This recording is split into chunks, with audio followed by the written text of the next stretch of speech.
Okay, welcome back to Organic Chemistry 2. This is the first chapter in Organic Chemistry 2. We just finished Organic 1. So for the first chapter in Organic Chemistry 2 in my lecture would be Mass Spectrometry and Infrared Spectroscopy.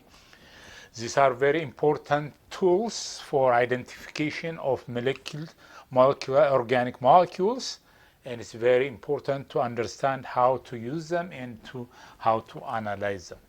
So the first one is mass spectrometry, and second we'll look at IR spectroscopy.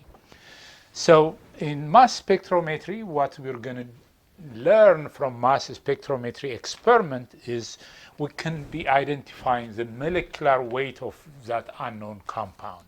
So it gives us clue or information on what the molecular weight of that compound is. That's the first important thing to know, obviously, about any organic molecule. What is the molecular weight? So mass spectrometry tells us the molecular weight of a compound. It doesn't tell us what the compositions are. Basically, it will just tell us the molecular weights. And IR spectroscopy or infrared spectroscopy as electromagnetic wave-based experiment, that would tell us about main functional groups of that organic compound. That means if a compound contains carbon-carbon double bond, carbon-carbon triple bond, alcohols or aldehydes, or any other functional group, in most cases, almost all functional groups can be detected by IR spectroscopy.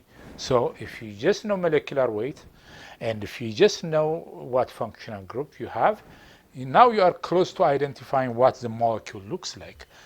And NMR, nuclear magnetic resonance, that is also one of the strongest or highly functional identification of a molecular species, or for that matter, we use it for a diagnosis in the clinics. It detects hydrogens or protons. So we'll know where the protons are, where the hydrogens are attached to, at what point they are attached. For example, in OH, this H is attached to that oxygen. So that connection, apart using the functional group, you can also tell specifically where hydrogens are in the molecule. So you have three very important spectroscopy techniques or analysis methods. One is mass spectrometry, second IR spectroscopy, and the next one is nuclear magnetic resonance spectroscopy. So welcome to Organic 2.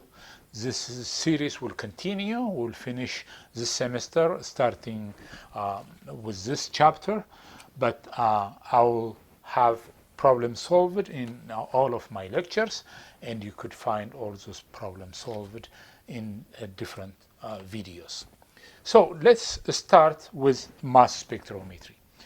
A mass spectrometry is a way how we identify the molecular weight of a compound. So you have a molecule and you have a sample in a liquid, for example. You inject that liquid to the instrument. It gets vaporized by heating it up. Then it gets ionized at high electron beam. The electron beam would ionize that molecule. Then when it gets ionized, it means that it loses one electron, for example, minus one electron. It gets a plus charge. So this plus charge would be accelerated through a very high magnetic field that serves as a sorter. Basically, it sorts out based on their mass to charge ratio. So they deflect, and the recorder or the detector reads whatever comes as mass over charge readout. So the detector would detect that based on mass over charge. In this case, for example, m over z, since you have only one plus one charge, m over z is equal to m. because it's 1 here. So m over 1 is m. So the molecular weight is what you get out of this. So remember that during this high impact ionization, there is fragmentation. It's not only ionization, there is fragmentation as well.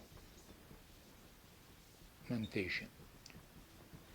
This M is when it passes through by chance as a full species without being fragmented. So that's what we are interested in.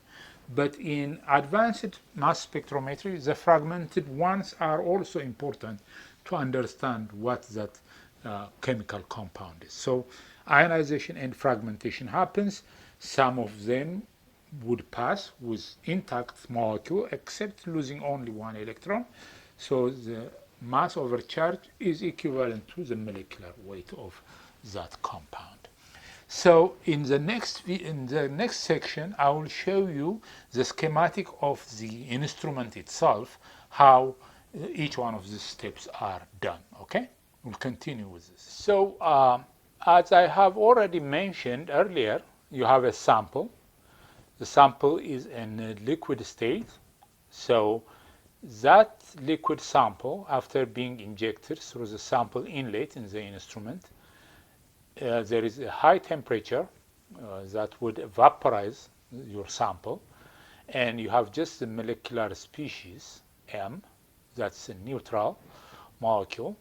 The neutral molecule, when it's hit by a 70 electron volt electron beam, that's a very high impact energy, that would lead to a fragmentation of the molecule, or at least it would result in the ionization of that molecule by snatching one electron off.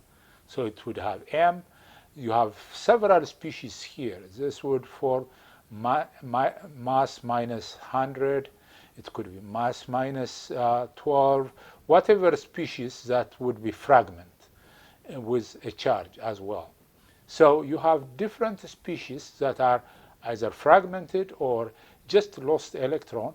They would be accelerated through this sorter. This is a magnetic sorter, high magnetic field. That magnetic field is helpful in sorting out the different mass to charge ratios. So let me just show you again here. You have M molecule, because I'm interested in the molecular species. When it is hit by a high electron impact, 70 electron volt energy, it will just ionize into a loss of one electron. Then you have M+. Then, since you have different species, fragmented or intact molecules, but charged species pass through this magnetic field, each one of them would be deflected at a different angle. That means positively charged ions, for example, this would be mass over Z. It has a charge, a +1 charge, obviously. And Z, for example, is 1, in this case 1. So it is mass over Z is M. So each one of this, with these different properties, are deflected at different angle, and they hit the detector at different intensity. So based on that, you get a sorted mass over Z species. That would result spectrum. So you'll see the spectrum. That is mass spectrum. So in the x-axis, you'll see M over Z. M over Z. Mostly Z is recorded for a species with charge 1, because that's what could give you molecular weight, or at least +1 charged species are the ones you can easily recognize. So anything that is less than mass over Z, that means fragmented ions, are distributed across this x-axis. So these are all masses that are less than the main ion. And in the y-axis is just intensity of the signal. That's just, it doesn't mean anything. It's just the intensity, how intense that count is, that recording is. So I want to show you here two important things. One is m over z,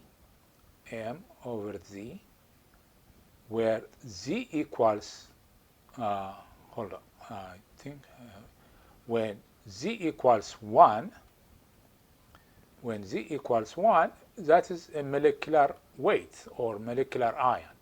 So these are called parent ion, meaning that it didn't fragment. It's still the intact molecule, the molecule represented by m.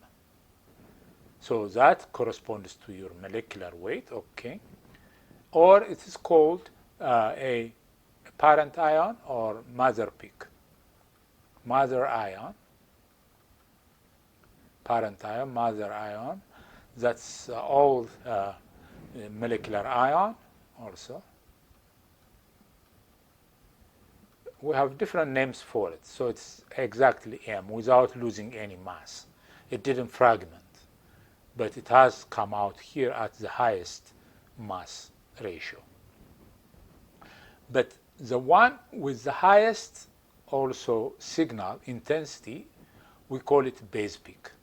So don't confuse parent ion, mother ion, or molecular ion with base peak.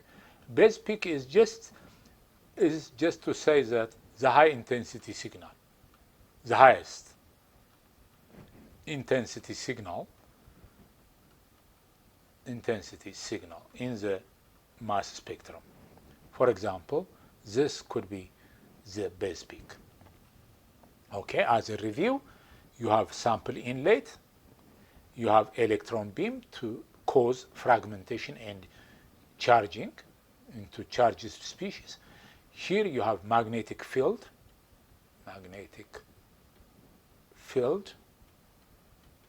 that's a high magnetic field. It is analyzer, meaning that it sorts out based on their mass to charge ratio, and the readout would be on a computer. This is what you see actually, or what you see in your textbooks. This is the mass spectrum. So it is the most important thing is how to interpret this and how to analyze a mass spectrum. So in organic chemistry course, in your course, what you are expected is based on this fragmentation and molecular ion or base peak to identify what the molecule looks like, or at least what the molecular weight of your compound is. Okay? So we'll continue in the next video everything on the analysis and interpretation of mass spectrometry.